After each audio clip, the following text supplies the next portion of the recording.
So I didn't want to do a video this week. Actually, I started to do this a little while ago and I stopped and I put everything away and I told myself um, I'm not feeling that well and I need to conserve my energy and doing these videos like this can wait. I can do this next week.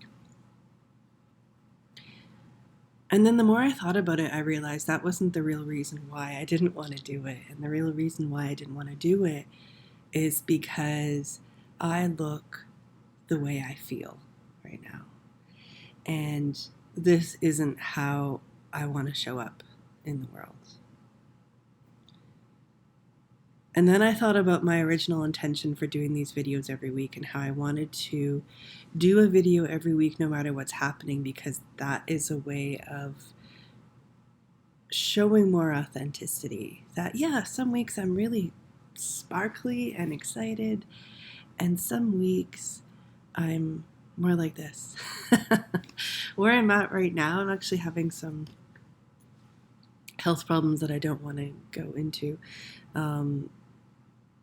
It's not super serious, but it is really a problem right now in my day-to-day stuff. We all have hard times and we all have easy times or good times, right? And one of the problems of why it seems like the internet is becoming so inauthentic is that we're only showing up when we feel good. And we're only showing up when we are our most sparkly and inspiring selves. And part of that isn't because we want to be inauthentic. It's because when we're in that place, we naturally want to be seen, and also we naturally want to go out and be in the world. And when we're having challenges, any kind of challenge, really, like right now I'm having a health challenge, but it can be anything, that's when we tend to want to retreat more and go more with him. So it's just natural that we don't want to go out into the world when we're like this. And yet it leaves everyone feeling a little more alone when they're in the hard times, because they look at what's happening and everyone else seems to be doing so well. And it's just that thing about sharing the highlight reels, right? So that's why I'm here anyway. And I might put a silly filter on this or something, just because I do feel like very blah. So I'm having this health thing, and I don't want to explain what it is. I don't want any advice or anything. I'm handling it, but having this health thing, and it's stopping me from doing a lot of the things that I want to do, and it's also just feeling kind of shitty sometimes. Like, it's just a hard thing, right? And I really, really struggled with resisting. Like, I was constantly trying to get myself better, like doing whatever I could think of to not be where I am.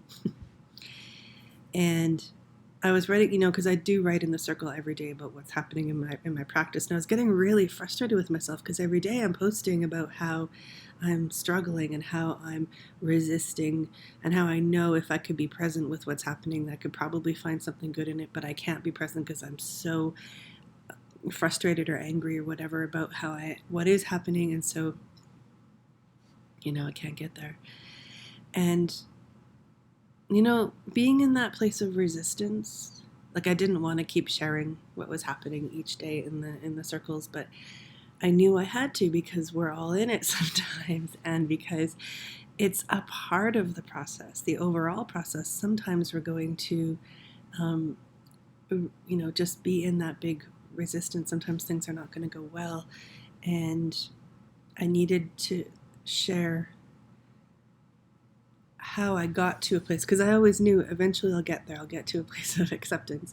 And I wanted to share the actual journey of myself getting there. And so many, leaders, coaches, teachers are sharing the stories after they're finished.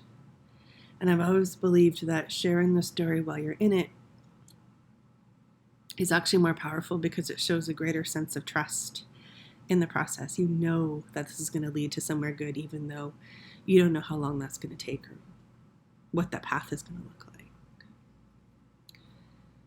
So that's one thing that's been really hard this week. And then I found um, the acceptance, and also we don't always have to, like when you're sick. Like I have so much respect for people who live with any kind of chronic illness, because I mean I had the flu a few weeks ago, and then now I have this thing, and I'm like, oh my god, like this is so terrible. And I know there are people who live with this their whole lives, and I just, they're so brave, right? I mean, they're kind of forced into a situation of having to be brave. And um, yeah, so I've been thinking about that a lot, and about how lucky I am most of the time to not have health issues. And we don't always have to find the good in everything, right? Like, we had a call for the Year of Dreams this week, and we talked about that a bit too. Like, crappy things can be crappy.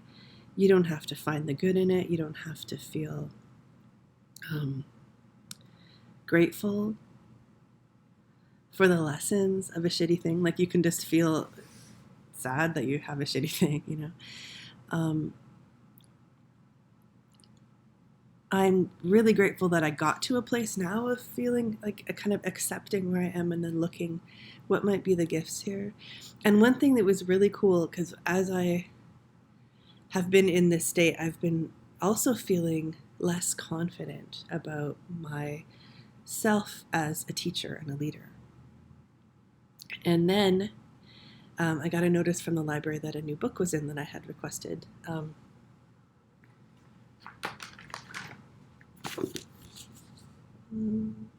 Insight. And right in the beginning of the book, it talks about how people who are really confident, often that confidence is completely unfounded, and that having a high level of confidence has nothing to do with if you actually have anything to be confident about, like some of the worst leaders are the most confident. And that really helped me remember the gifts of feeling unconfident and the gifts of looking at things from different perspectives. So especially what I'm looking at is like, where am I wrong about things? Where could I do a better job of things? Which are uncomfortable questions to look at, but important ones, especially if you want to be a leader, you have to look at that stuff. So I was like, so then I started feeling like, oh, good. Like this phase of feeling less confident in myself is actually good, because it's helping me look at things from new perspective. So one of the really cool things that happened is that I'm like a super morning person.